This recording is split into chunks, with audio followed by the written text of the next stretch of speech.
চাবুৱা লাহোৱাল সমষ্টিত ভাৰতীয় জনতা পাৰ্টিৰ প্ৰাৰ্থী সৰ্বানন্দ সোণোৱাল ডাঙৰীয়াৰ হৈ নিৰ্বাচনী প্ৰচাৰ চলালোঁ। তেখেতৰ জন্মভূমি চাবুৱা আৰু ইয়াত ৰাইজৰ অপাৰ উৎসাহ উদ্দীপনা দেখি মই এক গভীৰ বিশ্বাসেৰে উভতি গৈছোঁ যে এই সমষ্টিৰ পৰা সৰ্বানন্দ সোণোৱাল ডাঙৰীয়াই 70ৰ পৰা 75,000 লিড লাভ কৰিব পাৰিব। এই বিশ্বাস মই লৈ উভতি যাম। ৰাইজৰ উৎসাহ উদ্দীপনা মৰম চেনেহে প্ৰতীয়মান কৰিছে যে ই কোনো এক অলৌকিক সপোন নহয়, ই এক বাস্তৱ সত্য। যোৱাকালি শিৱসাগৰত নামাজ পঢ়িছে আৰু মোটামুটি গৌৰৱ গগৈয়ে নামাজ পঢ়াৰ নিয়মটো জানে। মই যিটো দেখিলোঁ, ক'ত শিকিছে তেওঁ জানিব। কথাটো হ'ল যে ঈদত আমিও শুভেচ্ছা দিছোঁ, প্ৰধানমন্ত্ৰী মোদী ডাঙৰীয়াই শুভেচ্ছা দিছে। ঈদ, বৰদিন, পূজা এই গোটেইবোৰ সকলো জাতিৰে উৎসৱ। আমি কোনোবাই তাত গৈছে নাই যোৱা এইটো আমি ক'ব নাযাওঁ। মোৰ মনত এটাই প্ৰশ্ন যে যিদিনাখন ৰাম মন্দিৰ প্ৰতিষ্ঠা হৈছিল, একে আধ্যাত্মিক পবিত্ৰতা গৌৰৱ গগৈ, অখিল গগৈ কিয় অনুভৱ কৰা নাছিল? ৰাম মন্দিৰ যেতিয়া আমাৰ অযোধ্যাত প্ৰাণ প্ৰতিষ্ঠা হৈছিল, সিদিনাখন ৰাহুল গান্ধীক লৈ গৌৰৱ গগৈয়ে নগাঁৱৰ ৰাস্তাত ধৰ্ণা কৰি আছিল। ঈদৰ প্ৰতি যিটো সন্মান, সেইটো ৰাম মন্দিৰৰ প্ৰতিও একেটা সন্মান হ'ব লাগে। ৰাম মন্দিৰত আজিলৈকে তুমি যোৱা নাই। শংকৰদেৱ সংঘ, একশৰণ ভাগৱতী সমাজ, মায়েমৰা সমাজ, আমাৰ অসমত আৰু বহুত ধৰ্ম উৎসৱ আছে। ইমান পবিত্ৰতাৰে আমি বাকী উৎসৱবিলাকত যাওঁ নে নাযাওঁ? কামাখ্যাত যাওঁ নে নাযাওঁ? বা একে উৎসাহ উদ্দীপনালৈ হনুমান মন্দিৰত যাওঁ নে নাযাওঁ? এই গোটেই প্ৰশ্নবোৰ আমাৰ মনলৈ আহে।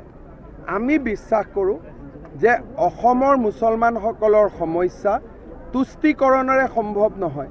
তেওঁলোকে চৰকাৰী চাকৰি পাব লাগিব, পঢ়া শুনা কৰিব লাগিব, সমাজত আগুৱাই যাব লাগিব। কাৰোবাৰ লগত নামাজ আদা কৰি কিন্তু দুখীয়াজনৰ ঘৰ নবনাওঁ, দুখীয়াজনক চৰকাৰী চাকৰি নিদিওঁ, বাল্য বিবাহৰ বিৰুদ্ধে মাত নামাতোঁ, সি কেতিয়াও এটা জাতি বা সম্প্ৰদায়ক ভাল পোৱা নুবুজায়। গৌৰৱ গগৈ ডাঙৰীয়াই এটা মহাপাপ কৰিছিলে। যেতিয়া ৰাম মন্দিৰৰ প্ৰাণ প্ৰতিষ্ঠা হোৱাৰ সময়ত তেওঁ নগাঁও ৰাজপথত ৰাহুল গান্ধীক তেল মাৰিবৰ কাৰণে যিটো ধৰ্মঘট কৰিলে, সেই দৃশ্য আজিও মোৰ মনত আছে। এফালে নামাজ, এফালে ৰাম মন্দিৰ প্ৰতিষ্ঠা হোৱাৰ দিনাখন আন্দোলন। ভূপেন বৰাই যেতিয়া কৃষ্ণক লাভ জেহাদী বুলি কৈছিল, যে কৃষ্ণ এগৰাকী লাভ জেহাদী আছিলে, সেই সময়ত গৌৰৱ গগৈ ক'ত গৈছিল? সেই সময়ততো তেওঁ আমালৈকে মনত পৰা নাছিলে। অসমৰ সমগ্ৰ সমাজখনে কৃষ্ণক বিশ্বাস কৰে। কৃষ্ণক লাভ জেহাদী বুলি কোৱাৰ সময়ত গৌৰৱ গগৈ ক'ত আছিল? অখিল গগৈ ক'ত আছিলে? গতিকে এই ব্যক্তিসকলে তুষ্টিকৰণৰ ৰাজনীতি কৰিব খোজে। কাকো ভাল নাপায়, না হিন্দুক ভাল পায়, না মুছলমানক ভাল পায়, না খ্ৰীষ্টিয়ানক ভাল পায়। তুষ্টিকৰণৰ ৰাজনীতি হৈছে তেওঁলোকৰ সৰ্বস্ব। আৰু গৌৰৱ গগৈটো তুষ্টিকৰণৰ তেওঁ তুংগত। এজন হিন্দু মানুহ, ৰাম মন্দিৰ প্ৰতিষ্ঠা হৈছে, ঘৰত মন্দিৰত বৰ সিদিনাখন একো নকলেও প্ৰাণ প্ৰতিষ্ঠাৰ মহোৎসৱ সকলো মানুহে চাইছে। গৈ পেলাই কি কৰিছে? নগাঁৱত ৰাহুল গান্ধীক তেল মাৰিবৰ বাবে আন্দোলন কৰি আছে। কালি নামাজ পঢ়িছে। হিন্দু সমাজৰ মনত প্ৰশ্ন হৈছে যে আমি তেওঁৰ আপোন নহয় নেকি? ৰাম ভক্ত, কৃষ্ণ ভক্তসকলৰ মনত প্ৰশ্ন হৈছে যে কৃষ্ণক লাভ জেহাদী বুলি কওঁতে তেওঁ কিয় মাত মতা নাছিলে? গতিকে এইবিলাক মানুহে না হিন্দুক ভাল পায়, না মুছলমানক ভাল পায়। এওঁলোকৰ কাৰণেই আজি আমাৰ সমাজখন পিছুৱাই আছে। এই ৰাজনীতি তুষ্টিকৰণ, না তেওঁলোকে হিন্দুক ভাল পায়, না তেওঁলোকে মুছলিমক ভাল পায়। তুমি নামাজ পঢ়িছা, কিন্তু কেইজন দুখীয়া মানুহে আৱাস যোজনাৰ ঘৰ পালে? কেইজন মুছলমানৰ দুখীয়া ছোৱালীক তুমি বাল্য বিবাহৰ পৰা ৰক্ষা কৰিলা? কেইজনী তালাক হোৱা মহিলাৰ কাষত তুমি গৈ থিয় হ'লা? সেইটোতো নাই। নামাজৰ দিনা আহিলোঁ, নামাজ পঢ়ি দিলোঁ, মুছলমানে মোক ভোট দিব। আৰে বাবা, হিন্দুৰো ভোট আছে।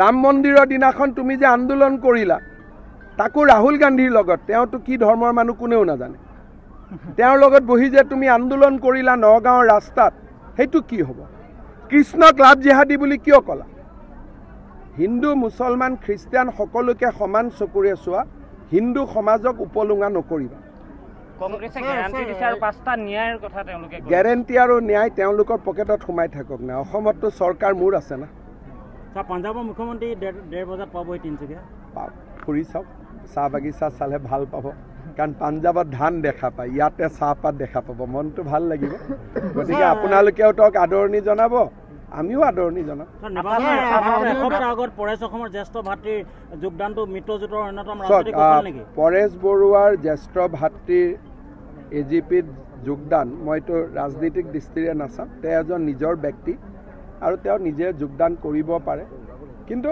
পৰেশ বৰুৱাৰ প্ৰতি আমাৰ সদায় আগ্ৰহ আছে যে আলোচনালৈকে আহক আমি একেলগে কথা বতৰা পাতিম অসমৰ এই সুন্দৰ পৰিৱেশটো আমি ধৰি ৰাখিব লাগে আৰু মই ভাবোঁ যে আমাৰ কথা বতৰা পৰেশ বৰুৱাৰ লগতহে তেওঁ জ্যেষ্ঠ ভাতৃ বা কনিষ্ঠ ভাতৃয়ে কি কৰিছে তো তেওঁলোকৰ ব্যক্তিগত কথা তাত আমি চকু দিয়া বা কমেণ্ট দিয়াটো উচিত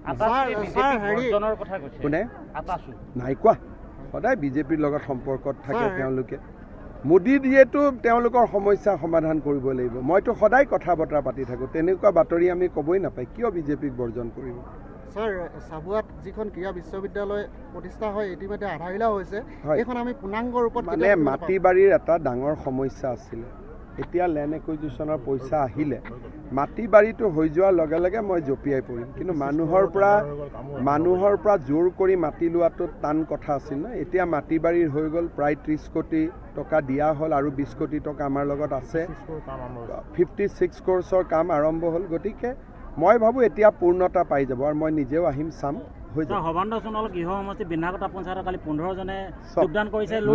মই এটা কথা কওঁ মোৰ গাঁওখনতো মোৰ ৱাৰ্ডটোতো আধা মানুহে মোক ভোট নিদিয়ে সেইটোৰ লগত কি কথা আছে নাই মই ফেক্টৰ বুলি নকওঁ তেওঁলোকৰ চিন্তাধাৰাক আমি সন্মান কৰোঁ কিন্তু এটাই যে লুৰিণজ্যোতি গগৈ জাহাজখন ডুবু অৱস্থাত আছে গতিকে জইনে যদি কৰিব লাগে চলিত জাহাজত যোগদান কৰিব লাগে কংগ্ৰেছৰ কোলাত উঠা জাহাজত যোগদান কৰি কি লাভ আছে এইখনতো ডুবিলেই চাওক কংগ্ৰেছে চেনেল কেনেকৈ বন্ধ কৰিব চেনেলটো টিভিত আহে চেনেল বন্ধ কৰিলে কেবল ডিষ্ট্ৰিবিউটৰহে বন্ধ কৰিব লাগিব বয়কট কৰিলে কি লাভ হ'ব ইমানবিলাক থাকেই তাৰ পৰাতো নিউজটো পায়েই যাব এতিয়া ধৰক ময়ে ক'লোঁ যে মই ধৰি ললোঁ এইটো চেনেলক মই ভাল নাপাওঁ আপোনালোকে লগৰজনক বস্তুটো দি নিদিব নেকি গতিকে বয়কটৰ মিনিংটো কি এইবিলাক এনেই কংগ্ৰেছৰ নাটক দধিয়া প্লাবিতৰ পৰা প্লাবিতত নাযাব সেইটোৱে মেইন কথা হ'ব